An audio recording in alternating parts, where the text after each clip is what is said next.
पिछले एपिसोड में हमने देखा था कि शाओयन, जियान और लिटिल फेरी डॉक्टर हेहुआंग सिटी पहुंच चुके थे। अब यहाँ वो इस सिटी के पेविलियन में भी इंटर करते हैं और ये देखकर शाओयन कहता है ये तो सच में कमाल का प्लेस है। हम यहाँ देखते हैं चारों तरफ बहुत से लोग हैं। इसके अंदर जब वो एंटर करते हैं तो उनको कुछ लोगों की लड़ाई भी दिखता है, लेकिन वो तीनों किसी तरह के प्रॉब्लम में नहीं पड़ना चाहते थे। यहाँ शाओयन अभी तक उसी ग्रे रोड पर्सन के बारे में सोचने लगता है। वो यहाँ कहता है उस आदमी का ऑरा सच में काफी स्ट्रेंज था, लेकिन पता नहीं क्यों वो मुझे इतना ज्यादा फेमिलियर लग रहा था। ये सुनकर लिटिल फेरी डॉक्टर कहती है हाँ वो इंसान देखने में तो वीक लग रहा था, लेकिन उसका ऑरा काफी ज्यादा खतरनाक था, क्योंकि मैंने ऐसी फीलिंग्स पहले कभी फील नहीं की है। वो बंदा जरूर कोई खास बंदा होगा। ये सुन के शाओयन भी हाँ कहता है। तभी उनके पास चलकर एक फीमेल सर्वेंट आती है और उनसे उनका टोकन मांगती है। ये सुन के शाओयन भी अपना टोकन उस सर्वेंट को देता है और सर्वेंट अपने पावर से शाओयन के पेविलियन के बारे में पता कर लेती है और फिर वो शाओयन को दे देती है और शाओयन से कहती है आप मेरे साथ आइए, मैं आपको आपके रूम तक पहुंचा दूंगी। सुनकर शाओयन भी उस लड़की को थैंक्स कहता है और उसके पीछे जाने लगता है। कुछ देर चलने के बाद वो एक ऐसी जगह पर आता है जहाँ कोई नहीं होता। यहाँ लिटिल फेरी डॉक्टर नोटिस करती है कि कुछ लोग उसका पीछा कर रहे हैं, लेकिन तभी सामने से 3 लोग आ रहे होते हैं, जिसको देखकर ये लड़की पहचान जाती है और अपने मन में कहती है ये तो वोल्फ गैंग का लीडर कुईशा है। यहाँ वो चुपचाप से चल रही होती है, लेकिन तभी वो लीडर शाओयन के पास आता है और उसके गले में तलवार रख के कहता है मुझे तुमसे कुछ हिसाब चुकाना है। यहाँ शाओयन उस आदमी का अपने सामने से हटने का कहता है, लेकिन वो आदमी नहीं हटता। सुनकर वोल्फ गैंग का लीडर कहता है क्या तुमने गेट के सामने कुछ लोगों को मारा था? शाओयन कहता है हाँ मैंने मारा था, क्योंकि वो एक डिजर्व करते थे। इस धरती पे कुछ कचरे ऐसे हैं जिनको साफ करने में कोई बुराई नहीं। ये सुन के वो लीडर कहता है लड़के क्या तुम्हें पता है उसके अंदर मेरा भतीजा भी था, तुमने उसे मार दिया। सुनकर शाओयन कहता है अगर मुझे पता होता कि वो तुम्हारा भतीजा है तो भी मैं उसे मार ही देता। सुनकर अब लीडर को और ज्यादा गुस्सा आने लगता है। वो कहता है अगर तुम्हें मेरे हाथों से अब बचना है तो बता दो तुम कहाँ से आए हो। अगर तुम्हारा बैकग्राउंड कोई खास हो या मुझे डर लगे तो शायद मैं तुम्हें छोड़ भी दूँ। ये सुनकर शाओयन कहता है क्योंकि हम यहाँ बस 3 ही लोग हैं और हमारे पीछे कोई भी बैकग्राउंड नहीं है। ये सुनकर वो लीडर को और ज्यादा गुस्सा आता है और वो शाओयन के ऊपर अपने तलवार से हमला कर देता है, लेकिन यहाँ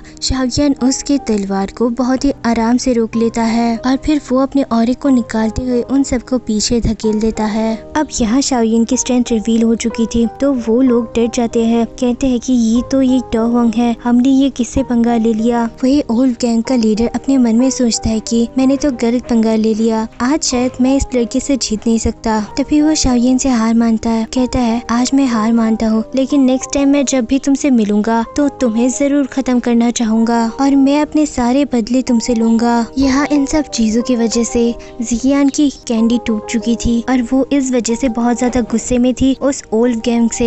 शाओयन ये बात नोटिस करता है कि जियान बहुत ज्यादा गुस्से में है। यहाँ शाओयन कहता है इतना सब कुछ करने के बाद क्या तुम्हें लगता है कि तुम यहाँ से आसानी से चले जाओगे? ऐसा बिल्कुल नहीं हो सकता, क्योंकि अब तुम्हें इस छोटी सी लड़की की 3 पंचेस को झेलना है। अगर तुम 3 पंचेस के बाद भी बच जाते तो तुम यहाँ से जा सकते हो। ये सुनकर लीडर कहता है मैं तो इस छोटी लड़की की 3 अटैक को झेल लूंगा, लेकिन क्या पता इस छोटी लड़की की मेरे 3 अटैक से मौत ना हो जाए, फिर तुम मुझे इसके जिम्मेदार मत ठहराना। ये सुनकर जियान को भी काफी गुस्सा आता है और वो बिल्कुल उनसे फाइट करने के लिए रेडी हो जाती है और यहाँ वो अपनी डॉगी को बाहर निकलती है, जिसे देख वोल्फ गैंग के सारे लोग बहुत ज्यादा डर जाते हैं। लेकिन अब बहुत देर हो चुकी थी क्योंकि जियान अभी उन पर अटैक कर चुकी थी और जब जियान की अटैक वोल्फ गैंग के लीडर पर बढ़ती है तो वो काफी दूर जाकर गिरता है। फिर वो अपने दूसरे पंच की तैयारी कर रही होती है और यहाँ जब वोल्फ गैंग का लीडर जियान को अपनी तरफ आते हुए देखता है तो वो अब काफी ज्यादा डर जाता है और वो यहाँ चिल्लाने लगता है एल्डर मूव बचाओ। अब यहाँ भागते हुए एक बंदा आ जाता है और अपना एक फॉर्मेशन क्रिएट करता है। तो जब जियान का अटैक उसके साथ टकराता है इस वजह से जियान पीछे चली जाती है और जब शाओयन ये देखता है तो वो भी जियान को बचाने जाता है और उस नए इंसान पर काउंटर अटैक कर देता है। अब जब उन दोनों का अटैक आपस में टकराता है तो वहाँ बहुत बड़ा ब्लास्ट होता है और वो दोनों ही पीछे चले जाते हैं। लेकिन तभी शाओयन कहता है तुम एक छोटी बच्ची के ऊपर इतना बड़ा अटैक कैसे कर सकते हो। ये सुनकर वो आदमी कहता है, आप मुझे गलत समझ रहे हैं। मैं हूँ ब्लैक एम्पायर सिटी का एल्डर मोया और मैं इस पवेलियन का ओनर भी हूँ। मुझे ये छोटी लड़की बिल्कुल भी नॉर्मल नहीं लगी, क्योंकि अगर मैंने इस पर अपना पावरफुल अटैक नहीं करता तो ये भी मुझ पर अटैक कर सकती थी।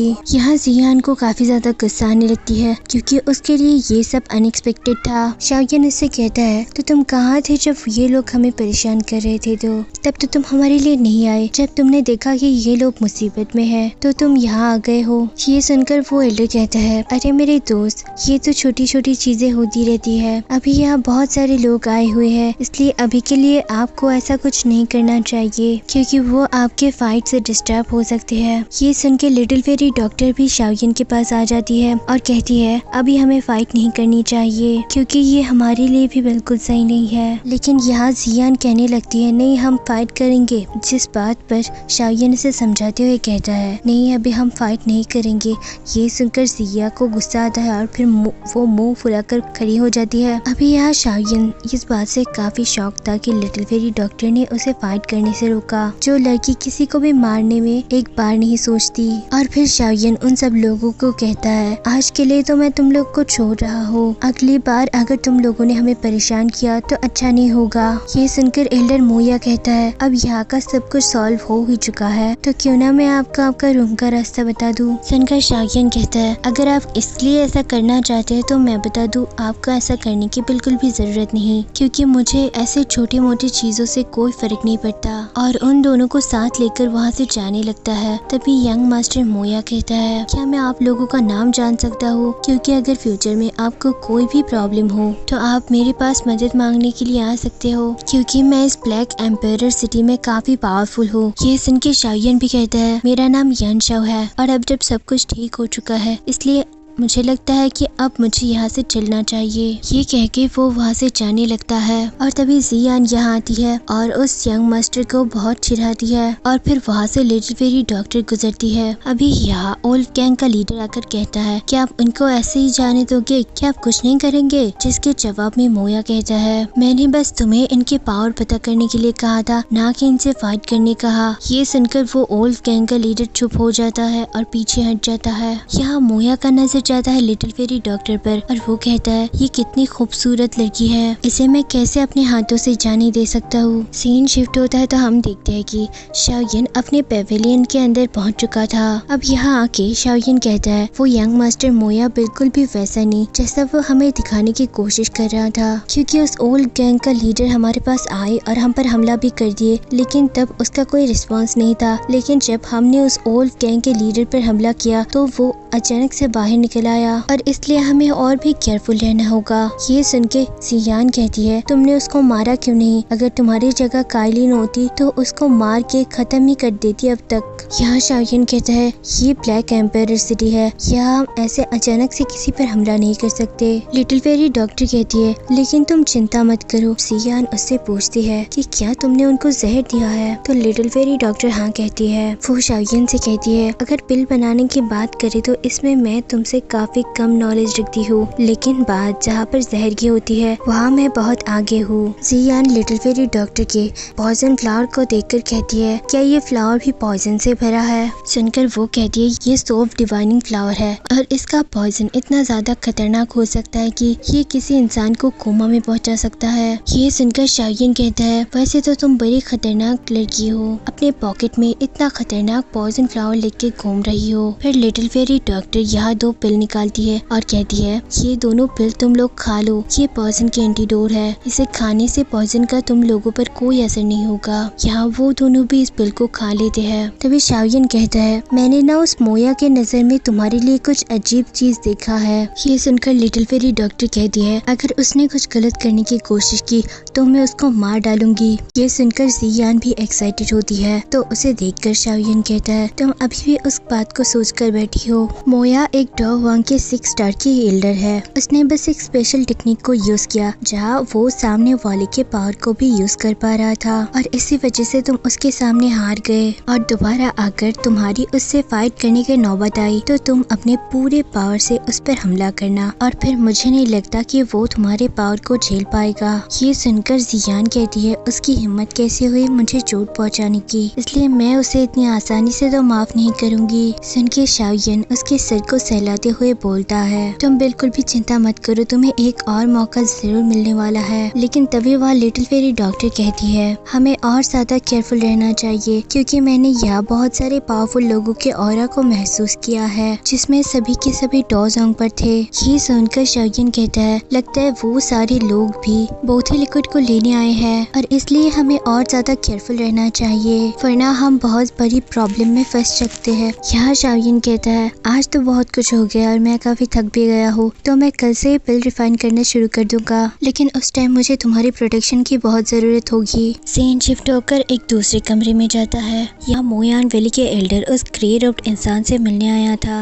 वो कहता है, इस सिटी के ऊपर बहुत सारे पावरफुल लोग आए हुए हैं और वो सब बस वो बोथी लिक्विड ही लेना चाहते हैं। ये सुनकर वो ग्रे रोब्ड इंसान कहता है, चाहे कुछ भी हो जाए, हमारे मास्टर ने कहा है कि हमें वो लिक्विड लेकर यहाँ से जाना है। अब चाहे कुछ भी हो और कोई भी ये लिक्विड और हमारे बीच में आए, हम उसको खत्म कर देंगे।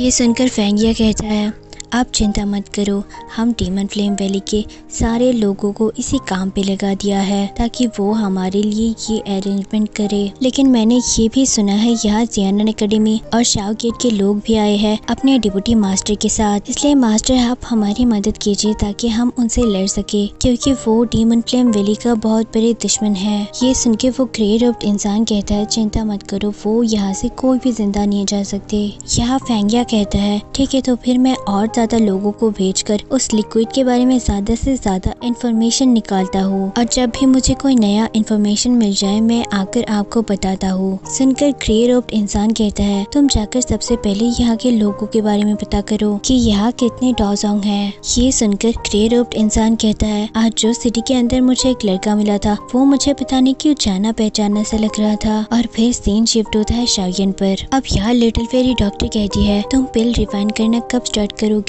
उसके बाद पर शाओयन कहता है, आज मैं जिस चीज को रिफाइन करने वाला हूँ उसके बाद यहाँ काफी ज्यादा उथल पुथल मचने वाली है क्योंकि आज मैं जो पिल बनाऊंगा इससे ब्लैक एम्पायर सिटी के लोग भी घायल हो सकते हैं, इसलिए जब मैं पिल रिफाइन करूंगा तब तुम मुझे प्रोटेक्ट करोगे। ये सुनकर लिटिल फेरी डॉक्टर भी हाँ कहती है और जियान कहती है, तुम बिल्कुल भी चिंता मत करो। लेकिन तभी किसी की गेट खटखटाने की आवाज आती है और शाओयन और जियान दोनों ही अपने अपने मास्क पहन लेते हैं। अब शाओयन जब दरवाजा खोलता है तो वो दरवाजा खोल के यहाँ के एल्डर मोया को देखता है। वो शाओयन से माफी मांगते हुए कहता है, कल जो कुछ भी हुआ उसके लिए मैं शर्मिंदा हूँ और इसलिए मैं आपको इस सिटी का दर्शन कराना चाहता हूँ। दरअसल उसे देखकर लग तो नहीं रहा था कि वो उनको सिटी घुमाने आया है, उसे देखकर ये ज्यादा लग रहा था कि वो लिटिल फेरी डॉक्टर को देखने आया है। लेकिन शाओयन यहाँ कुछ कहता उससे पहले ही जियान आकर उससे एक पंच मार देती है। वो यहाँ फिर से वही टेक्निक यूज करता है जियान के पंच को रोकने के लिए, लेकिन जियान शाओयन के बात को याद करके अपने पावर को और ज्यादा बढ़ा देती है तो यहाँ उसकी पावर रुक जाता है और अब जियान की अटैक उसके पेट पे जाके लगती है तो यहाँ वो एल्डर कुछ कदम पीछे चला जाता है। लेकिन जियान कहाँ रुकने वाली थी, वो अपना दूसरा पंच भी उस एल्डर पर कर देती है और ये वाला पंच पहले वाले से भी काफी खतरनाक होता है और इस वजह से वो उड़ता हुआ आसमान में चला जाता है। लेकिन तब वो अपने विंग्स के सहारे खुद को स्टेबल करता है और खुद को कंट्रोल भी कर लेता है। लेकिन तभी शाओयन जियान को अंदर भेज देता है। उसे देखकर तो ऐसा लग रहा था कि वो इस बार बड़ी खुश है। शाओयन यंग मास्टर मोया से कहता है, यंग मास्टर मोया माफ कर देना, छोटी सी लड़की है इसलिए शरारत करती है थोड़ा सा, अभी मैं थोड़ा बिजी हूँ इसलिए मैं आपके साथ कभी और जाऊंगा घूमने के लिए। लेकिन यंग मास्टर मोया को शाओयन की बात से काफी ज्यादा गुस्सा आ रहा था। वो अपने मन में कहता है, आज तुमने जो किया उसका बदला तो मैं जरूर लूंगा और फिर वो वहाँ से चला जाता है। यहाँ जियान तो बड़ी खुश थी ये सब करके, लेकिन शाओयन से कहता है, अब यहाँ जो भी कुछ हो तुम किसी चीज में दखल न देना, लेकिन अगर कोई फोर्सफुली यहाँ घुसने की कोशिश करे तो तुम बिना कुछ कहे ही उसे मार देना। लेना। ये सुनकर लिटिल फेरी डॉक्टर कहती है, शाओयिन तुम बिल्कुल चिंता मत करो, तुम्हें कोई डिस्टर्ब नहीं कर पाएगा। सीन शिफ्ट होता है एक रूम के अंदर जहाँ शाओयिन सारे इंग्रेडिएंट्स को बाहर निकाल कर एक दोजोंग ब्रेकिंग पिल बनाने वाला था। अगर इस पिल को एक दोहोंग लेवल का वॉरियर खा लेता तो वो बहुत जल्दी दोजोंग में पहुंच सकता है, लेकिन अगर वो दोजोंग में ब्रेक तो ना भी करा तो भी उसकी कल्टीवेशन में काफी इम्प्रूवमेंट आएगी, क्योंकि ये वाली पिल बहुत सारे नुकसानों को रोक सकती है। अब शाओयिन इसको बनाने के लिए पूरी तरह तैयार हो जाता है और इसलिए वो अपने रिंग के अंदर से अपने कढ़ाई को बाहर निकलता है और फिर उसके अंदर अपने हेवनली फ्लेम को डालता है, जिसके बाद वो सभी बॉक्सेस के अंदर से वो सारे मेडिकल इंग्रेडिएंट्स को बाहर निकालता है। यहाँ हम देखते हैं कि इनकी क्वालिटी काफी ज्यादा अच्छी है और वो यहाँ एक एक करके सबको उस कढ़ाई के अंदर डाल देता है। साथ ही हमें कमरे के अंदर का सीन दिखाया जाता है जहाँ लिटिल फेरी डॉक्टर बैठकर किताब पढ़ रही थी और यहाँ जियान जमीन में लेटी हुई होती है। कहती है 2 दिन से वो उस कमरे के अंदर घुस के बैठा है, वो अभी तक बाहर क्यों नहीं आता। ये सुनकर लिटिल फेरी डॉक्टर कहती है पिल बनाने में थोड़ा सा टाइम लगता है, इसलिए तुम्हें थोड़ा और इंतजार करना पड़ेगा। ये सुनकर जियान कहती है तुम मुझे ये 10 बार कह चुके हो, लेकिन वो अभी तक नहीं आया। मगर तभी वो जगह पूरी तरह से हिलने लगती है और हमें यहाँ शाओयिन को दिखाया जाता है जो अभी भी पील रिफाइन करने में लगा हुआ था। लॉन्ग टाइम तक इस प्रक्रिया को करने की वजह से उस कढ़ाई के अंदर जो भी मेडिसिनल इंग्रेडिएंट्स थी वो सब एक लिक्विड फॉर्म में कन्वर्ट हो चुकी थी। मगर तभी वहाँ से भयानक ग्रीन लाइट निकलती है और सीधा जाके आसमान से टकराती है। इस वजह से ग्रे रोब्ड आदमी और फेंगिया दोनों की नजर उस पर पड़ती है और वो दोनों भी वहाँ जाता है।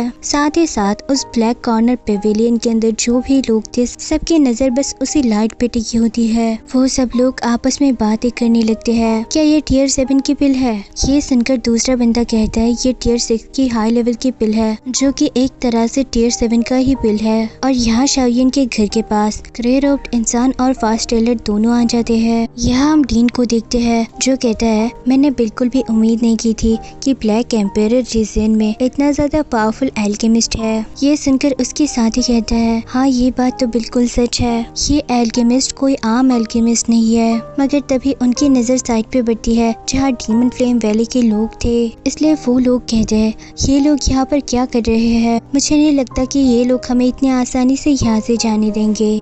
यहाँ फर्स्ट एल्डर की नजर उस ग्रे रोब्ड इंसान पर पड़ता है। वो उसे देखकर कहता है मुझे नहीं लगता कि ये बंदा कोई नॉर्मल बंदा है, इसके ऑरा मुझे काफी खतरनाक लग रहा है। जिस पर डीमन फ्लेम वैली के एल्डर कहता है मैंने नहीं सोचा था कि ये लोग भी यहाँ आएंगे।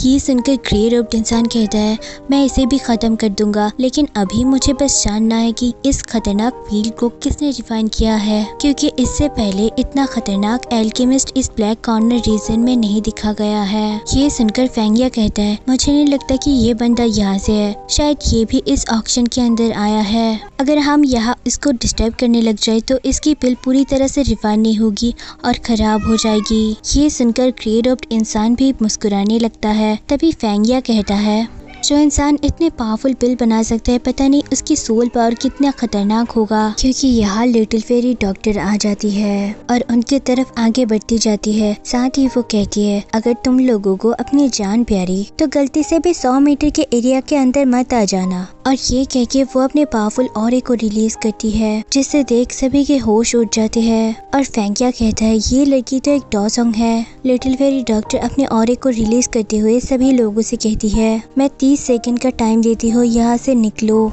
ये सुनकर फेंगिया को थोड़ा सा गुस्सा आ जाता है, लेकिन तब वो ग्रे रोब्ड वाला इंसान उसे रोक लेता है और कहता है हमें एक डॉसोंग वाली वॉरियर से पंगा नहीं लेना चाहिए। और यहाँ लिटिल फेरी डॉक्टर जब शाओगेट के एल्डर की तरफ देखती है तो यहाँ शाओगेट के एल्डर कहता है मेरा शाओगेट आपको कोई नुकसान नहीं पहुँचाना चाहता। शाओगेट का नाम सुनकर लिटिल फेरी डॉक्टर थोड़ी रुक जाती है। फिर वो बंदा अपना इंट्रोडक्शन देते हुए कहता है मैं शाओगेट का एल्डर हूँ। ये सुनकर लिटिल फेरी डॉक्टर कहती है प्लीज आप भी थोड़ा पीछे हट जाइए, क्योंकि आप लोगों के यहाँ होने से हमारे पिल मेकर को डिस्टरबेंस हो सकती है। ये सुनकर वो दोनों वहाँ से चले जाते हैं। ये देखकर फेंगिया कहता है, क्या इस औरत का उनसे कोई रिलेशन है जो ये उनसे इतनी अच्छे से बात कर रही है? जो सुनकर वो ग्रे रोब्ड इंसान कहता है, ऐसा नहीं है, जितना मुझे पता है ऐसा होना तो नहीं चाहिए, क्योंकि ऐसे किसी औरत के साथ इसका रिश्ता नहीं हो सकता। ये सुनकर फेंगिया कहता है, मैंने कभी भी आज तक इस लड़की के बारे में क्यों नहीं सुना, कहीं ये कहीं बाहर से तो नहीं आई है। दूसरी तरफ हम शाओयन को देखते हैं,